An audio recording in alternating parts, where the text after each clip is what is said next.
hay ngày này đái bà lại bảo dương cứ miên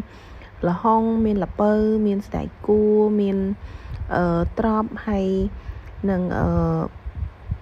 khao chà khao chay chẳng á hay chụp bùa lại khiếu cứ nhom miên tay sặc bạc một tê ngày này ở miên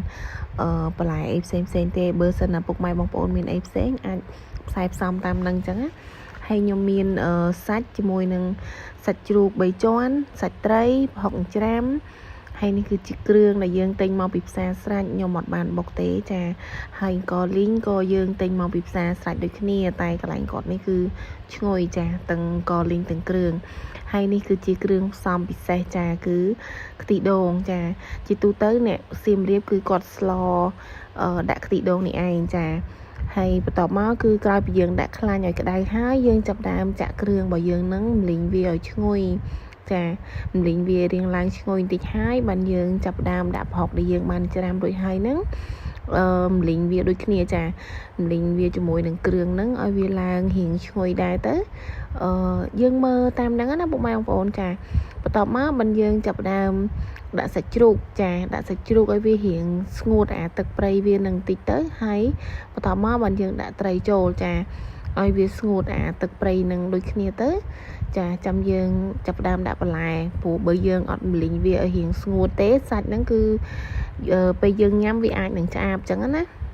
ចាបន្ទាប់ពីសាច់របស់យើងរៀងស្ងួតទឹកប្រៃតិចហើយយើងចាប់ដើមដាក់បន្លែរបស់យើងចូលកូរត្រឡប់ទៅហើយបន្ទាប់មកគឺយើងចាក់ទឹកចាប៉ុន្តែអាកន្លែងដាក់ទឹកហ្នឹងគឺអត់បានថតទេពុកម៉ែបងប្អូនចាភ្លេចថតចឹងហើយយើងចាក់ទឹកបរិមាណមកសមល្មមទៅព្រោះយើងនៅដាក់ខ្ទិះដូងយើងឡើងមកថងទៀតចឹងណាហើយបន្ទាប់មកយើងដាក់អង្ករលីងដាក់គ្រឿងប៊ីចេងស្ករអំបិលហ្នឹងទៅឲ្យវាពុះហើយបានយើងចាប់ផ្ដើមដាក់ខ្ទិះដូងចាហើយកុំភ្លេចបន្ថែមទឹកត្រីផងណាព្រោះយើងថែមទឹកត្រីធ្វើឲ្យស្លរបស់យើងនឹងវាកាន់តែឈ្ងុយឆ្ងាញ់ចាបន្ទាប់ពីស្លរបស់យើងបានពុះហើយយើងចាប់ដើមបង់ស្លឹកបាសចូលយើងមានបន្លែខៀវអីផ្សេងគឺយើងបង់ចូលនៅពេលហ្នឹងរួមគ្នាទាំងអស់តែម្ដងទៅចាឥ